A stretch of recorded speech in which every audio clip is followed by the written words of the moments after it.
Meu nome é Nadir Amaral e estamos aqui para mais um Espaço Saúde em Foco. Hoje traremos um assunto muito importante que já vem sendo discutido há algum tempo na mídia, mas falta muita informação. E para nos ajudar, nós trouxemos o Dr. Ed Augusto Marins, médico imunologista pela Santa Casa de Misericórdia de São Paulo, com residência médica em pediatria e especialização em imunologia e alergia pelo Hospital das Clínicas de São Paulo, da Faculdade de Medicina de São Paulo, e gerente hoje médico da Roche. Dr. Ed, é um prazer tê-lo aqui, e o senhor vai nos ajudar a explicar mais sobre o que é medicamentos biológicos. Um prazer estar com você, Nadir, e com todo mundo que está aí do outro lado da internet. Dr. Ed, o que vem a ser medicamentos biológicos ou biosimilares? Bom, medicamento biológico a gente pode dizer que é todo produto que é feito em um ser vivo.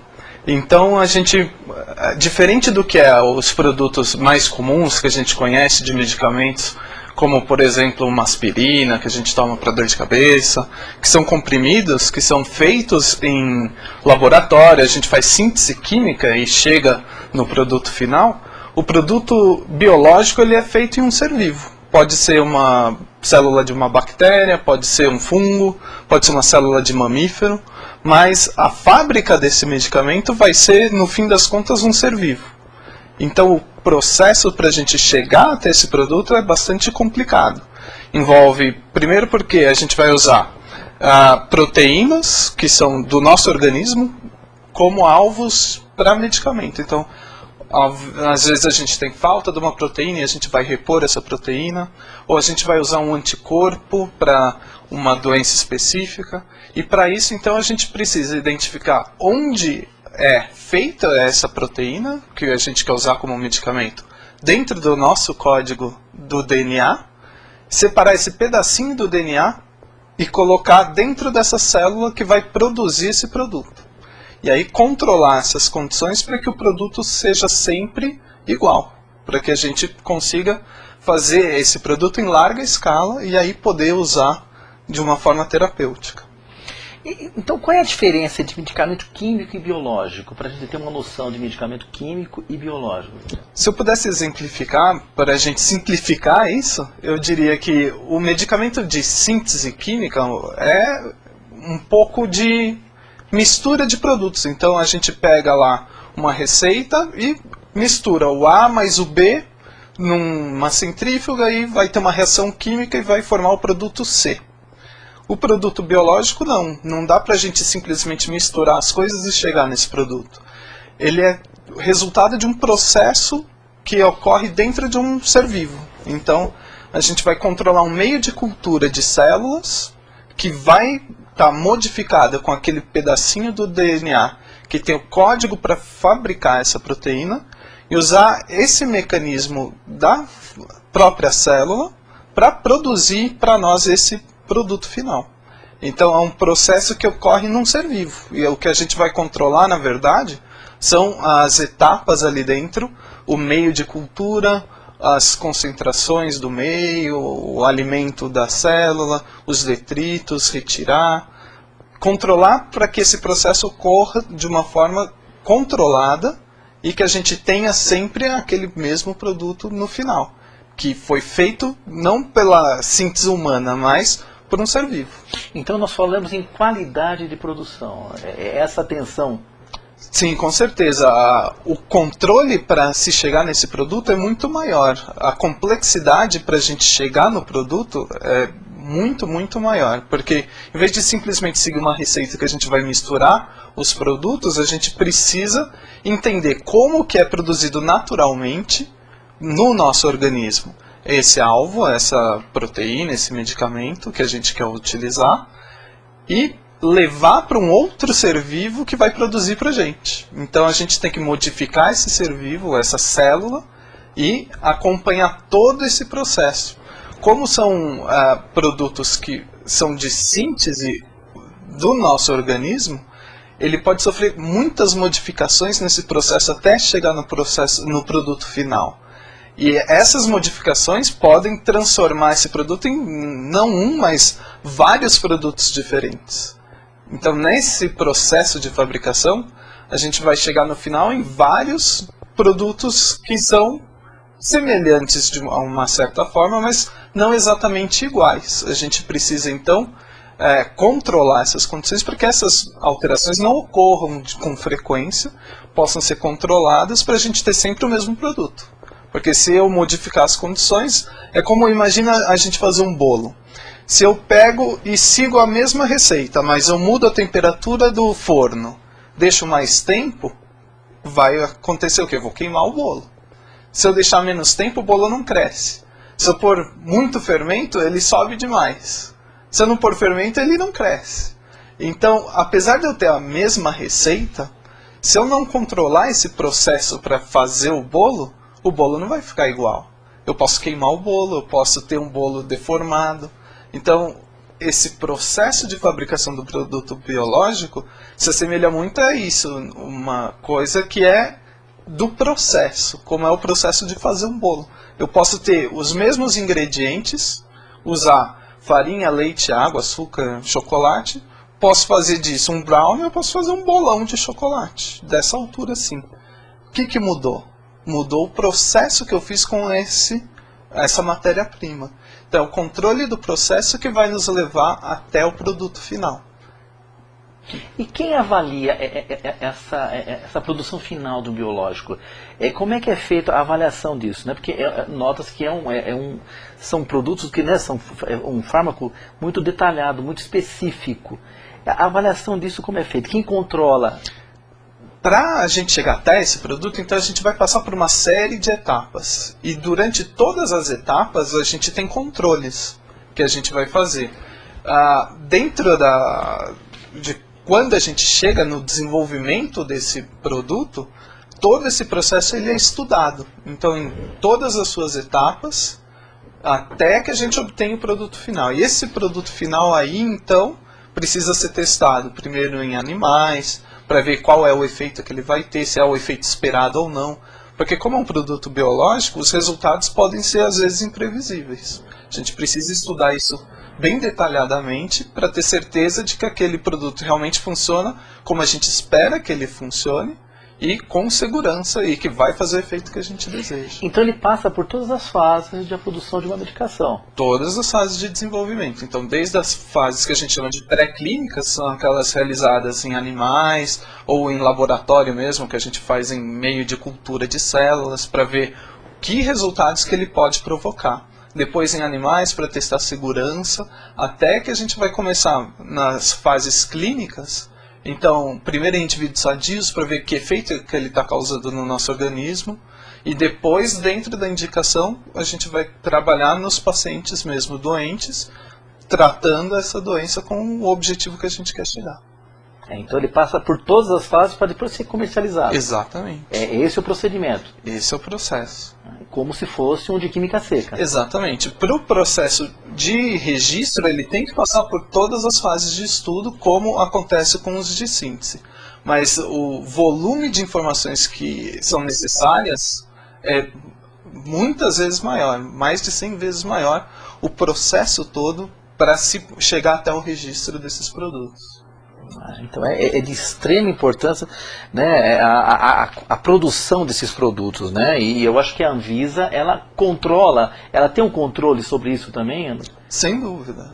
Hoje a nossa agência tem uma regulamentação que é específica para os produtos biológicos e que difere do que é para os produtos de síntese química. Então, essa diferenciação é importante porque, como eu falei, o processo de fabricação é totalmente diferente, é muito mais complexo. Então, para isso também a legislação é específica para esse grupo de produtos. Então ele vem também como se fosse um produto de química seca. A bula vem com as informações, vem toda essa informação também para o produto biológico. Sem dúvida, vem todas essas informações que são às vezes até muito maiores. O volume de informações que tem ali às vezes é muito maior do que um de síntese química. Porque vem em resposta aqui à pergunta de mestre do Rio Grande do Sul sobre o os benefícios, os malefícios dentro de uma produção de biológico se vem incluso aqui na bula médica, né? Aliás, na bula do remédio. Lógico, então, como todo produto, acompanha a bula, acompanha todos esses estudos, mostra quais são os riscos que estão envolvidos nesse produto, assim como qualquer outro produto de uso terapêutico. Aqui os nossos internautas, obrigado pela participação, a Ellen de Brasília, como é feito o processo para fazer os testes em seres humanos? Tem que ter autorização do paciente? Qual o risco que lhe ocorre? O que acontece, se acontece algo fatal? Como lidar com isso? Muito obrigado pela sua pergunta, Ellen. Ela é de extrema importância. Todo estudo que é feito em seres humanos, ele passa primeiro por um comitê de ética, que vai avaliar o protocolo desse estudo, para entender se realmente o que está se propondo é razoável, é de interesse para a comunidade, e vai ser avaliado então por um comitê que é multidisciplinar, envolve médicos, envolve pessoas da sociedade, que vão avaliar e decidir se vale a pena a gente fazer esse protocolo e estudar esse medicamento ou não. Os riscos envolvidos vão ter sido estudados primeiramente em animais. A gente nunca vai testar um produto direto em seres humanos. A gente vai ver em animais. Se nos animais correu tudo bem, não houve nenhum risco, nenhuma reação inesperada, passou-se por essa fase toda, a gente vai começar em indivíduos sadios. Então, primeiro, no indivíduo sadio, a gente vai mostrar o que é o protocolo, o que se pretende, mostrar para o indivíduo que vai participar quais são os riscos potenciais que podem acontecer, e ele vai assinar um termo de consentimento livre e esclarecido. Nenhum procedimento de estudo é feito sem autorização prévia do paciente, do indivíduo que está sendo estudado, e muito menos sem a aprovação de um comitê de ética. Então são os procedimentos normais de uma pesquisa clínica. Exatamente. Até chegar à fase final, até a fase 3 ou 4, né? Isso, exatamente. Onde se comercializa. É uma pergunta que me deixa me intrigado nisso. Qual o impacto dos biológicos na saúde humana? Hoje, muitos dos novos produtos são dentro dessa linha de produtos biológicos, porque com o conhecimento que a gente tem hoje do funcionamento do nosso organismo, e com o fim do mapeamento do nosso código genético, a gente pode identificar novos alvos para se trabalhar como terapêutica. Então, a gente identifica uma deficiência de uma enzima e produz essa enzima para suprir essa deficiência, por exemplo. A gente pode também usar, como eu disse, anticorpos. Um anticorpo que vai bloquear uma célula tumoral, uma célula cancerígena. Então, o anticorpo que é específico para aquele alvo. Então, a gente consegue fazer, com esses medicamentos biológicos, a medicina quase que personalizada. Vai diretamente para aquele problema específico. Então, é um novo paradigma dentro do desenvolvimento da medicina, que é atuar no alvo que a gente precisa atuar. Então, cada vez mais personalizado, e com isso a gente ganha também no resultado, na eficácia desses produtos. E quais são as patologias? Tem como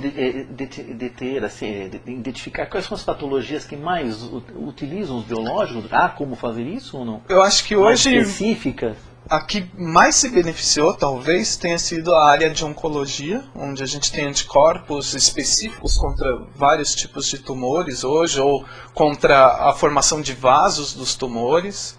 Enfim, vários alvos diferentes em câncer, mas a gente também tem muitos produtos. Por exemplo, para o diabetes, um dos primeiros produtos biológicos foi a insulina. Então a gente sabe no diabetes tipo 1, em que falta insulina, praticamente o primeiro produto biológico sintetizado foi a insulina humana. Então a gente repõe essa deficiência de insulina e consegue controlar os níveis de açúcar no sangue. A gente tem também em doenças infecciosas, como por exemplo as hepatites, em que a gente tem o interferon, que é um produto da nossa defesa, em que a gente administra para combater o vírus.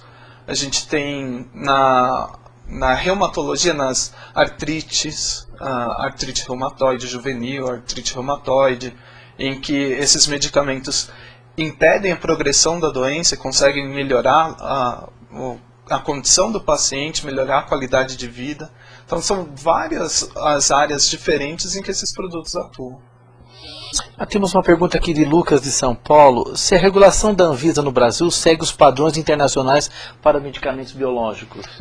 A Anvisa ela tem um procedimento que é um pouco particular. Ela criou uma norma para a regulação do registro desses produtos biológicos, que foi publicada no final do ano passado, e que prevê 3 vias de registro, um pouco diferente das vias de registro recomendadas pela Organização Mundial de Saúde, pela Agência Regulatória Europeia, que só prevê 2 vias de registro.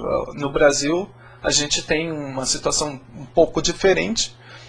Tem algumas semelhanças, mas tem essa diferença de ter uma 3ª via de registro que foge do que é o que se faz nos outros países. Mas há uma em relação a essas regulações, a nossa é mais severa, para a gente ter uma base, ela é mais branda? Eu acho que hoje ela talvez nos permita mais flexibilidade, ela é um pouco mais, talvez mais permissiva do que a guia recomendada pela Organização Mundial de Saúde ou pela Agência Europeia, porque ela tem essa 3ª via, que é uma via um pouco duvidosa. A gente não sabe exatamente como que ela vai funcionar. Ela não exige... As 2 vias tradicionais são a do desenvolvimento completo, que é essa que a gente estava comentando, que passa por todas as fases de estudo, que é a que se faz então para o primeiro produto dentro da indicação, ou o produto pioneiro dentro dessa área, e que vai fazer então todo esse desenvolvimento completo. E o segundo seria em que você faz a comparação de um produto que chega depois, que a gente chama de um biosimilar, que vai ser comparado com esse produto original. Então vai passar por estudos clínicos também, mas menos estudos do que precisa no desenvolvimento completo. Tem então uma abreviação desse período de registro, consegue com menos estudos registrar o produto, mas precisa de mostrar estudos que comparem a eficácia e a segurança desses 2 produtos, do primeiro que chegou com o que veio depois. Se ele mostra que tem a mesma eficácia, a mesma segurança, ou que são comparáveis, ele pode ser registrado. Agora, a 3ª via aqui do Brasil é uma via que é chamada de via de comparabilidade, mas que a gente não sabe exatamente como vai ser feita. Ela é um produto que pode ser semelhante ao original ou não, e que pode ter registro, às vezes, com menos estudos. O que vai ser exigido exatamente ainda não está muito claro. A nossa legislação ainda está em desenvolvimento, a Anvisa ainda não mostrou, por exemplo, qual vai ser o documento que eles vão usar para referenciar que estudos são necessários, para a gente dizer se o produto A é equivalente ou similar ao produto B. Qual vai ser o critério de comparação? Isso ainda não está claro. Não quer dizer que vai ser menos restritivo ou mais restritivo. O que eu acho que é a questão é que a gente ainda não sabe, porque ainda não está muito bem esclarecido na nossa legislação. Por enquanto ela é um pouco aberta, porque ela não dá referência, por exemplo, como acontece na Organização Mundial de Saúde. Os estudos que são necessários para se registrar um produto por uma via ou outra são bem referenciados. Eles explicam, com base em tal tipo de regulamentação, você precisa apresentar esse tipo de estudo. Então, essas referências é que ainda não existem na nossa legislação. A Anvisa escreve que vai escrever essas guias, mas ainda não foram publicadas. No último evento em Atibaia sobre biosimilares ou biológico, uma das preocupações era a qualidade da produção e a entrada de novos laboratórios que trabalham com biológicos. Essa é a preocupação de qualidade, se vai ter a mesma qualidade que se preza para que o usuário final seja pleiteado. Há essa preocupação hoje no contexto das indústrias farmacêuticas no Brasil? Eu acredito que sim. Acho que a preocupação principal tem que ser exatamente essa, da segurança dos produtos para o usuário e da eficácia. Afinal, você não quer usar um produto que é similar, mas que não apresenta a mesma resposta, apresenta uma resposta pior. Pior quanto? A gente precisa saber analisar isso para dizer: esse produto tem uma eficácia que é semelhante, não é exatamente igual, é tanto por cento maior ou tanto por cento menor. A gente precisa saber isso. E saber da segurança. Eu acho que o ponto principal, e que não dá para se abrir mão, é da segurança que a gente tem com o uso desses produtos. Então, o que a gente precisa garantir é que esses produtos cheguem mostrando que tem realmente segurança, que podem ser usados com tranquilidade. A Roseni de São Paulo ela faz uma pergunta. Qual é a garantia do armazenamento ideal do produto, que sai do laboratório, vai à farmácia até o consumidor? Ótima pergunta. Como esses produtos são diferentes, os produtos biológicos, eles têm uma característica que é bastante importante, que é exatamente essa, que é o controle de temperatura. Por ser um produto que pode ser degradado, como, imagina o leite. Se você esquentar demais o leite, ele ferve e perde as características dele. Então, o produto biológico é a mesma coisa. Você tem que manter dentro de um controle de temperatura de uma janela estrita lá, que é determinada para cada produto, tem o seu. Como que isso é feito, então, desde a saída do laboratório até chegar lá no usuário final? Geralmente, o que existe é o que a gente chama de cadeia de frio, em que preciso o controle de temperatura constante em todas as etapas, desde a produção e armazenamento até o transporte, até lá onde vai ficar na farmácia ou num depósito que é refrigerado. Tem que ter esse controle de temperatura até chegar lá no usuário final que vai usar o produto. E isso tem que ser mantido de forma bastante estrita. Qualquer variação tem que ser documentada e ser analisada se tem repercussão no produto ou não. E quem faz esse controle? A recomendação vem do fabricante que estudou o produto e vai dizer em que temperatura ele deve ser armazenado.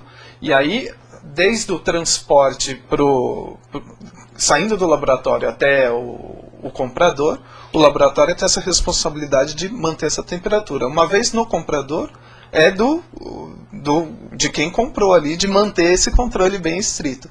E quem faz a vigilância disso, aí são os órgãos regulamentares aqui do país. Então a gente tem a Anvisa, que vai fiscalizar o local de armazenamento para ver se existe uma geladeira com temperatura controlada, se existe o registro da variação de temperatura dessa geladeira.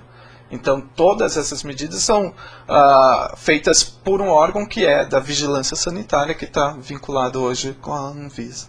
E essas informações para o usuário final, quem passa? Porque é uma grande preocupação quando o usuário está com o produto, se ele vai ter esse controle, esse cuidado necessário sobre a medicação. Isso há um controle ou não? É uma coisa mais solta? Quando ele vai retirar o produto, ele tem que ter a confiança de que as condições de armazenamento foram garantidas por todos esses mecanismos. Então, existe a recomendação do fabricante e a vigilância sanitária que fiscaliza isso. Então, a gente tem a segurança de que isso está sendo fiscalizado, então o produto que está chegando na nossa mão é confiável. Daí para frente, o que precisa?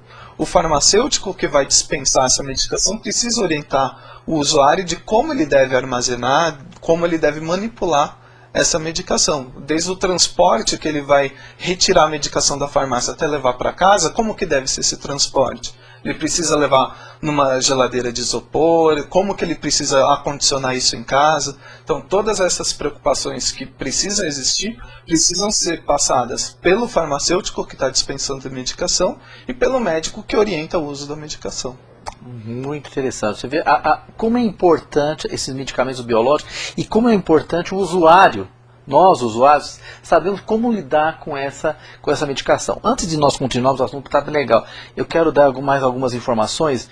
Dia 29/5, às 12 horas, vai ter a Parada do Orgulho Gay GLBT em Santo André. Tá? Vocês estão convidados, dia 29 de maio, em Santo André. Aqui vai ser a Parada de Orgulho Gay GLBT. E nos dias 24 e 25 de maio agora de 2011, a primeira oficina estadual de fortalecimento dos conselhos municipais no que tange ao controle social. É a primeira oficina no qual prepara, né, os conselheiros municipais sobre políticas públicas, de como trabalhar, de como se articular no sistema público. É muito interessante. As inscrições são do dia 3 a 18 de maio, tem vaga limitada, e entrar no site do Conselho, é www.conselho.saude.sp.gov.br. Participem, que é bem interessante. E teremos também o 9º Encontro Catarinense de Saúde Mental. 10 anos da Lei da Reforma Psiquiátrica, propostas e desafios à atenção psicossocial. Será nos dias 28, 29 e 30 de agosto de 2011, no Centro de Eventos da Universidade Federal de Santa Catarina. Tá? É muito interessante a participação. Com maiores informações, entre em contato com a UpTV, que nós forneceremos maiores detalhes. Também foi no decreto 56913, de 7 de abril de 2011, o nosso governador assinou a convocação da 6ª Conferência Estadual de Saúde, a se realizar-se dos dias 31 de agosto a 2 de setembro de 2011, na capital, cujo tema todos usam o SUS, SUS na Seguridade Social, Política Pública, Patrimônio do Povo Brasileiro, e o eixo Acesso e Acolhimento com Qualidade, um desafio para o SUS. Participem, que é a 6ª Conferência Estadual de Saúde. E também está passando informação aqui sobre o 7º Encontro Regional Sudeste da RNP mais Brasil. Tá? É de extrema importância, né? É um evento sobre a Rede Nacional de Pessoas Vivendo com HIV/AIDS. É muito importante, quem conhece, se informe, que será realizado do dia 29/6 a 1/7 de 2011. A Priscila Torres, de Itaquá, ela manda uma pergunta. Para os medicamentos biosimilares, os estudos clínicos são seguros a partir de que fase? Considerando-se as fases 1, 2, 3 em diante. Acredito que a questão de segurança precisa ser avaliada justamente nesses estudos clínicos. Então, quando se propõe a se fazer um produto biosimilar, a gente nunca vai ter exatamente o produto que é igualzinho ao original. Por isso ele tem até essa nomenclatura biosimilar. Ele é similar. Então a gente precisa avaliar tudo de novo, a questão de segurança e de eficácia. Então, os estudos são desenhados para se avaliar essas questões. Quando a gente propõe, então, esses estudos clínicos, num ambiente controlado, vão ser analisados os dados da exposição desses produtos nas pessoas e vai se avaliar qual é a repercussão, se tem segurança, se não tem segurança. Mas para isso é necessário que se façam esses estudos. Prestem atenção. A Luciana Kobayashi, ela de São Paulo, ela faz uma pergunta assim, ela faz uma observação e depois faz uma pergunta. A Anvisa rege a cartilha do governo, que a política é de menor preço e não da qualidade. Como garantir que esta política seja modificada e a qualidade seja a prioridade e não o melhor preço? Essa é uma questão que eu acho bastante difícil realmente. É natural a preocupação com o custo por parte do governo, mas a questão da segurança realmente não pode ser deixada de lado. Então a Anvisa, eu acredito que faz bem essa regulação para garantir que os produtos que chegam até a gente, independente de onde venham apresentando qualidade confiável para que a gente possa usar isso com segurança. Então eu acredito que a legislação que está sendo desenvolvida começou a partir de novembro do ano passado, quando foi publicada a primeira norma sobre os biosimilares, que emendou uma que era já bastante antiga. Agora essa de 2010 já está mais moderna, já vê os produtos biológicos de uma maneira diferente e procura regulamentar o registro desses produtos. Acho que a gente ainda tem algumas interrogações, alguns questionamentos que a gente precisa ter mais esclarecidos de como vai funcionar exatamente esse registro, mas eu acho que é nítida a preocupação da Anvisa em buscar essa preocupação de garantir a qualidade dos produtos e a segurança para o usuário. Eu acho que essa é, sem dúvida, a principal função do órgão, e eu acredito que eles estão nesse caminho. Como garantir isso? Eu acho que através da participação social também, nesses fóruns em que a Anvisa mesmo coloca de consultas públicas, como aconteceu para essa legislação que foi publicada no ano passado, foi feita uma consulta pública e todos puderam participar e dar sugestões. E eu acredito que para as próximas regulamentações que eles vão fazer, eles devem seguir o mesmo caminho. O que eu acho que é importante da gente cobrar da Anvisa é a transparência para o que é feito com as recomendações que as pessoas colocam dentro dessas consultas públicas. Qual foi o resultado das sugestões que foram apresentadas? Aonde estão essas sugestões? Quais foram contempladas, quais não? Por que foram, por que não foram? Acho que essa transparência a gente precisa também buscar. Porque na última audiência pública nós não tivemos essa informação, né? É muito importante nós, usuários, termos essa informação. O que foi feito? O que foi solicitado? Do que foi solicitado? O que vai ser aplicado? Né? Falta isso para nós do controle social, do usuário, porque é de extrema importância para nós, usuário final. E indo nesse caminho das perguntas, a Ana Paula de Vargem Grande Paulista, ela faz uma pergunta, né? O usuário é quem sempre paga o preço, pois na ponta ele que corre o risco de ter o acesso ao medicamento que não possui a qualidade adequada para consumo, devido às falhas no transporte ou até mesmo na fabricação, né? Então, é o usuário que vai ser penalizado. É verdade, então acho que essa tem que ser a preocupação da Anvisa, de proteger o usuário, garantindo a qualidade desses produtos através da documentação pertinente para mostrar que realmente esse produto que está sendo registrado no país apresenta os dados de segurança adequados, de eficácia adequados, mostra uma documentação sólida que sustente o registro desse produto. Então, é a obrigação da agência, mas também eu acho que é nossa, de cobrar que isso seja realmente apresentado e com transparência, mostrar onde estão esses dados, quais são os dados, como sustentam o registro para esses produtos. Olha, uma pergunta, doutor, interessante, né? Que a gente fica na dúvida, né? Porque, pela literatura. A Patrícia Mello de Manaus, ela faz uma pergunta. Qual a diferença entre biosimilar e biológicos? Há uma diferença? Qual a interpretação dada sobre isso? Então, a gente chama de produto biológico o produto inovador, o primeiro que chegou no mercado com essa indicação e com essas propriedades. O produto biosimilar é o que vai copiar esse primeiro produto inovador, digamos assim, o primeiro que chegou. E ele é similar porque, como eu disse, nunca vai ser igual. Como dois irmãos, mesmo gêmeos, não são idênticos, eles têm características diferentes, têm impressão digital diferente, um tem uma manchinha aqui, outro tem uma pinta lá. Eles não são exatamente iguais, eles são semelhantes, eles são bastante parecidos, mas não são exatamente iguais. A mesma coisa para esses produtos, se são produzidos em células diferentes, em processos diferentes, eles nunca vão ser iguais, por isso eles vão ser similares. E para atestar essa similaridade é preciso fazer os estudos. A Priscila Torres, obrigado Priscila Torres de Itaquá, ela está fazendo umas boas perguntas aqui. Essa próxima pergunta ela diz: a Anvisa já fez alguns pronunciamentos supondo que medicamentos biosimilares podem ser liberados no Brasil, sem a necessidade de estudos clínicos, usando para controle a farmacovigilância. O acompanhamento dos biosimilares através da farmacovigilância não dispensa a necessidade de estudos clínicos?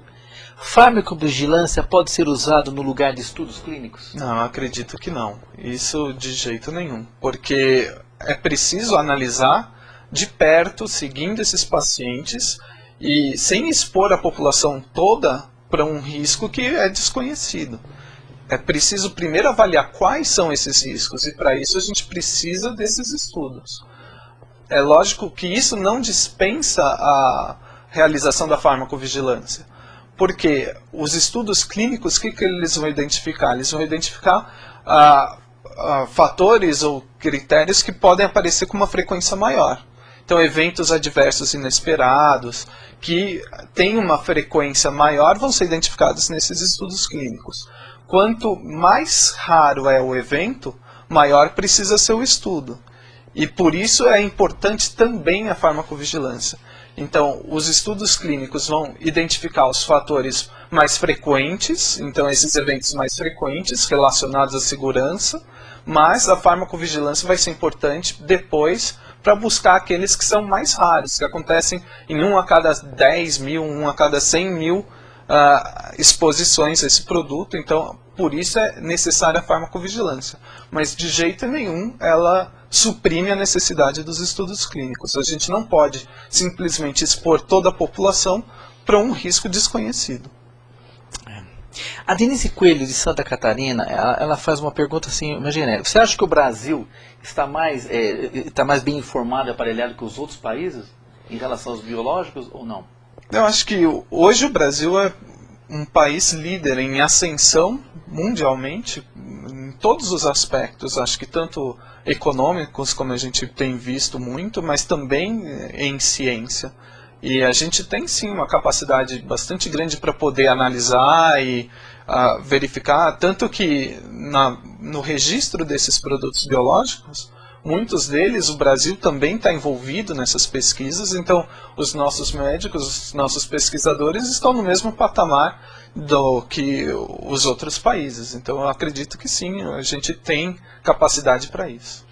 Em relação à América Latina, o Brasil ainda é o top de linha ou tem algum país na América Latina que acompanha o Brasil? Tem alguns países na América Latina que têm uma legislação já também bastante desenvolvida para o registro de produtos biológicos, inclusive alguns da América Latina que adotaram o guia recomendado pela Organização Mundial de Saúde. Em vez de compor um próprio, como o Brasil fez, adotou o que a Organização Mundial de Saúde propôs.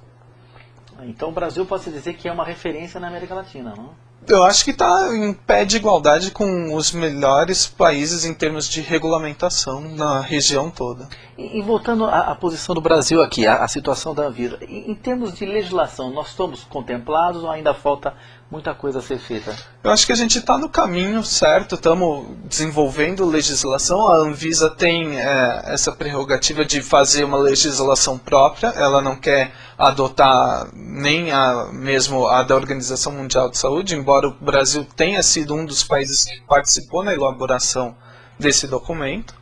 A Anvisa preferiu, por uma questão própria, fazer uma legislação que é exclusiva do país. Eu acho que é uma opção e está buscando, sem dúvida, fazer essa regulamentação de uma maneira que seja transparente e que permita o registro de produtos por essas vias, com abreviação, lógico, para também facilitar a entrada de novos produtos, mas eu acho que sem abrir mão da questão da qualidade e da segurança. Eu acho que esses são os pontos principais e o que eu vejo é que a agência tem buscado isso. Eu acho que ainda tem espaço para melhorias, mas eu acredito que a gente está indo no caminho certo. Então nós estamos acompanhando a Estamos evolução. acompanhando. É uma preocupação que, nesse evento que nós fizemos em Atibaia, sobre biosimilares, sobre genéricos biosimilares, biológicos. O senhor poderia falar um pouco sobre os genéricos, para a gente poder entender o contexto? O produto genérico, ele só se aplica, esse conceito de genérico, para o produto de síntese química, porque é aquele que a gente mistura lá o A mais B e dá o C. Se eu fizer isso aqui, eu fizer lá, vai ser a mesma coisa, sempre vou ter o mesmo resultado. 100% do que eu produzir vai ser exatamente igual, então eu posso ter aí sim um genérico. Eu faço um estudo de bioequivalência, eu tenho a caracterização dessa molécula, eu sei que ela é exatamente igual à molécula original, faço um estudo de bioequivalência, vejo que ela tem as mesmas propriedades, então eu consigo dizer que eu tenho um produto genérico. O similar, ele não passa por esse critério na síntese química. Ele é similar, então ele não tem exatamente as mesmas propriedades do produto original. E para o conceito de produtos biológicos, a gente não pode falar em produto genérico, porque ele nunca vai ser exatamente igual. Como ele é produzido em ambiente diferente, em células diferentes, ele pode ser similar, mas nunca exatamente idêntico. Por isso não existe um biogenérico. Só vai poder existir um biosimilar, porque o produto é sempre diferente daquele original, porque foi produzido num ambiente diferente, numa célula diferente, num processo diferente. Mas ainda existe essa confusão. Ainda existe essa confusão, porque eu acho que é um pouco da falta de informação mesmo. Isso são conceitos novos, são produtos novos. Isso chegou ao mercado primeiro com a insulina, não tem muito mais que 20 anos. Então, são conceitos que estão se desenvolvendo, a gente está entendendo isso cada vez melhor. E uma coisa que fica clara é que o processo para a produção do produto biológico é que é o produto em si. Então eu nunca vou reproduzir o processo exatamente igual. Por isso ele não pode ser um genérico, ele pode ser similar. E não tem nenhum demérito nisso. Você não ter um biogenérico não vai dar segurança para que seja utilizado. Não. A única questão é que, como não é exatamente igual, a gente precisa estudar. Estudar e mostrar que tem segurança, que tem eficácia. E aí pode ser usado com tranquilidade. Então deu para entender o que é um genérico, um biosimilar, um biológico, né? Essa é uma preocupação, né? Uma preocupação Com certeza. que a gente nota que quando os usuários, né? O que é um genérico? O que vem a ser um genérico, um biosimilar? Porque a nomenclatura não é bem clara. A nomenclatura confunde, com certeza confunde. Então acho que a gente precisa realmente estar mais atento para esses conceitos e incorporá-los. Priscila, outra vez, Torres de Itaquá, ela manda uma pergunta. Enquanto paciente, temos medo da forma como os biosimilares vão chegar até nós, pacientes. Compreende-se que se o medicamento biosimilar é similar, logo os efeitos adversos serão similares? Então, a gente não pode fazer essa associação direta. Por isso que a gente precisa dos estudos. O resultado desses produtos biológicos ele pode ser imprevisível. Por mais parecido que ele seja, ele pode causar efeitos diferentes, ele pode perder eficácia, ele pode perder segurança. Então a gente precisa fazer estudos para analisar como que esse medicamento biosimilar se comporta. Se ele tem uma eficácia semelhante, se ele tem uma segurança semelhante. Continuando a pergunta da Priscila, ela nos preocupa como usuários de biológicos inovador ou sobre o governo, a postura do governo. O governo tem o direito de buscar o menor custo e nós temos o direito de participar da regulamentação da legislação dos biosimilares. Afinal, seremos o maior beneficiado ou vítimas desses medicamentos biológicos similares. Né? Essa preocupação do usuário participar dessa regulamentação. Eu acho fundamental. Realmente, no fim das contas, o usuário é que vai estar exposto a esse produto. Então é o maior interessado. E por isso precisa se envolver. Ai, desculpa. Secou. Secou, né? É um assunto bem árido, né, para ser discutido. Né? Não, mas então essa participação do usuário no sistema é salutar as informações do usuário final, participar, estar interagindo com a Sem dúvida. Ai, secou minha garganta. É fundamental a participação do usuário, eu acho fundamental em todas as etapas. Não só na legislação, mas também na condução dos estudos, na participação. Obrigado. Tanto na parte do registro desses estudos, sempre tem um membro usuário dentro desses comitês de ética, então está envolvido também na regulamentação das pesquisas, está envolvido, lógico, nos estudos, porque os estudos são feitos também em usuários, e é por isso que o usuário está em todas as etapas, e por isso ele tem que estar, sem dúvida nenhuma, na fase de regulamentação. É interessante essa postura e saber que o usuário é um ator principal nessa história, né? Porque ele é que vai usar. Né? É lógico, eu acho que ele é o principal protagonista, o maior interessado e por isso tem que estar realmente envolvido. E eu acho que o que falta muitas vezes é esse engajamento nosso, como usuário, de buscar lutar para que a gente tenha isso garantido. Aqui, fazendo um parênteses, a Heloísa de Mauá, ela está parabenizando, obrigado pelo programa, e achando as suas explicações muito fáceis, entendendo o que está sendo falado e está mandando um abraço aqui para nós. Obrigado, Heloísa. Obrigado. É essa a intenção do programa, essa a intenção do foco da Saúde em Foco, é passar essas informações importantes. De fala, como o doutor está falando, ele está tendo uma linguagem fácil, acessível de se entender o que é biológico, né? E da nossa participação de usuário nesse sistema, né? De um assunto tão específico como medicações, e nós estamos participando. Como eu tenho citado no último evento, a grande preocupação era essa: como o usuário vai entender e se empoderar do assunto, né? Porque fica restrito a um pequeno grupo que decide o que fazer, né? E o usuário final, ele não participa dessa decisão, né? Ele não vai saber na íntegra, mas ele vai sentir no seu corpo os efeitos dessas decisões. É lógico. Por isso a preocupação de uma política se uma política voltada à medicação está sendo bem feita, se a qualidade do produto está sendo pleiteada, não naquela equação financeira assim horrível para o usuário. O que é melhor é o de melhor preço. Nem sempre é assim que funciona. Lógico. Né? Então, a gente tem que entender o que vem a ser os biológicos, né? Nesse conceito. Né? E como você vê que a preocupação de todos é saber o que isso interfere na vida do usuário. E como a gente pode participar desse sistema, como você bem falou até agora. Tá? É uma pergunta que a gente sempre fica... Os biológicos é importante na atual conjuntura de saúde? Sem dúvida, eu acho que... É uma pergunta que o pessoal está fazendo aqui também. É muito importante hoje, eu acho que esses produtos mudaram a história de muitas doenças. Então eles têm seu espaço, como também os outros produtos de síntese química também têm. Eu acho que não existe um melhor ou pior, existe a indicação precisa para um e para outro. Então, o que é preciso é realmente garantir o acesso a esses produtos, e não a qualquer custo, mas garantindo que esses produtos cheguem realmente com qualidade e com segurança. Eu acho que são os dois pontos fundamentais que a gente não pode abrir mão de jeito nenhum. E como que a gente vai saber disso? Então, eu lembro lá atrás, perguntaram sobre a bula. Como que é a bula? A bula tem que mostrar os estudos que foram feitos com esse produto.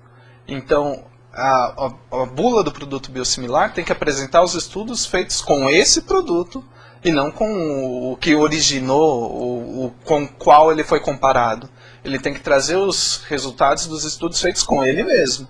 E aí a gente analisa, pega na bula, lê e vê. Realmente foi estudado com um grupo grande de pacientes, mostrou que teve segurança, mostrou que teve eficácia, eu posso estar tranquilo para usar. Agora, se não me traz segurança mostrando que foi estudado numa população grande, que foi analisado todos os aspectos importantes para que eu possa usar, eu não vou ficar tranquilo de usar. Então, se faz lá, me traz um resultado de estudo feito com 15 pacientes, eu vou ficar meio temeroso de usar um produto que foi estudado em 15 pessoas. Então, eu acho que esse é o critério. A gente precisa ter a nossa legislação que garanta que, para se registrar o produto, vai precisar apresentar estudos que foram bem desenhados, que foram suficientes para analisar essas questões. E quando a gente chega com esse produto na mão, a gente pode conferir isso. Como? Na bula. A bula é o documento fonte das informações sobre o produto. Ali a gente tem que ter segurança de que os resultados que estão ali realmente se referem àquele produto específico, e aí a gente pode julgar se dá para ser utilizado ou não. Isso é muito importante, essa fala do doutor. A preocupação de você, usuário, se informar. É um dever seu também de se informar, de saber o que está acontecendo, né? É ler a bula, perguntar para o seu médico, né? Na dúvida, ter uma outra avaliação, porque é você que vai ser penalizado por isso. Então, a importância de você também tomar ciência do que você está usando, né? Essa é a intenção do espaço, o espaço Saúde em Foco, trazer essa informação. A Cláudia de Fortaleza, obrigado pelo seu e-mail, Cláudia. O que a sociedade civil está fazendo para entender e lutar pelos seus direitos no que se refere aos medicamentos biológicos? E aqui no Nordeste, teremos essa discussão? Em relação a essa sua pergunta aqui no Nordeste, a nossa intenção é que a gente caminhe para todas as regiões do país, levando essa informação dos biológicos para todas as regiões. E que a sociedade se empodere da discussão. Não fique, como já falei, restrito a um pequeno grupo, que a sociedade se empodere. E também que a sociedade está tentando entender. Aqui na região sudeste, nós tivemos um retorno muito satisfatório. Se você entrar no nosso site, www.biosimilar.org.br, você verá e você terá informação do que aconteceu em Atibaia sobre os seminários de biosimilares. Lá nós tiramos uma carta final, a qual foi endereçada a todos os secretários de saúde, a todos os presidentes de conselhos de saúde do estado e algumas cidades que participaram do nosso evento. Lá nós temos uma carta de intenção e que foi entregue também ao nosso ministro Alexandre Padrilha, a carta de intenções, para que isso seja pauta de discussão e que isso faça parte também da Conferência Nacional de Saúde que se realizará esse ano. Que isso seja apropriado para a comunidade, que não fiquemos mais à margem das discussões. Nós estamos trazendo a sociedade civil para a discussão. Então isso é muito importante. Nós estamos focando num item muito importante que é a fármaco, as medicações. E mais uma pergunta, doutor, sobre o geral. Quais são as suas considerações sobre os biosimilares e a participação da sociedade sobre esse tema no Brasil? Eu acho que a grande questão vai ser sempre em torno desses dois pilares dos quais a gente não pode abrir mão. A da segurança e da eficácia desses produtos. Eu acho que o usuário, como o maior interessado, tem que buscar a garantia de que isso está sendo contemplado. Como? Através da regulação da legislação, através da fiscalização desses produtos que estão chegando, para que possa ter tranquilidade na hora de usar. Porque, como você disse, vai ser o maior beneficiário ou a maior vítima.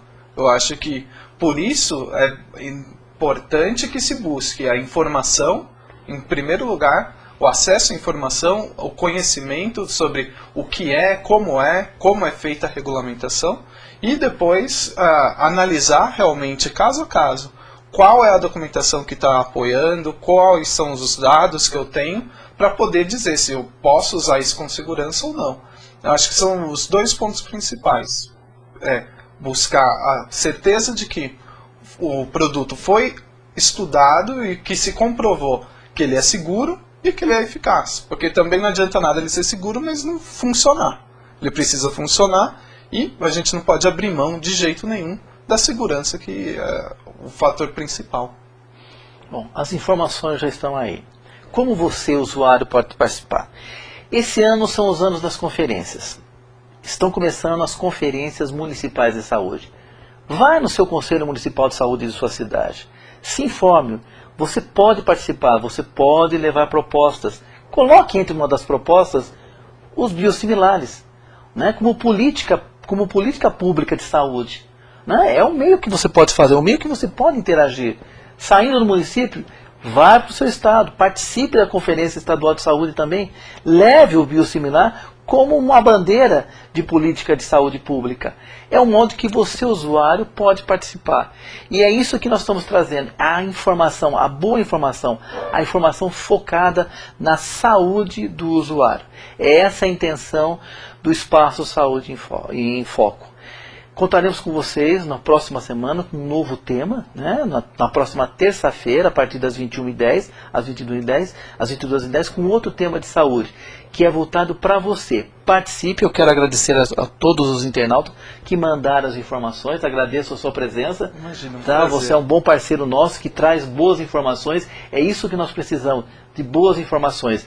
Através delas que nós começamos a analisar e se posicionar dentro do nosso contexto de cidadão, exercer os nossos direitos, dentro de uma política de saúde, dentro do SUS, porque o melhor plano de saúde é o SUS, é o que nós temos.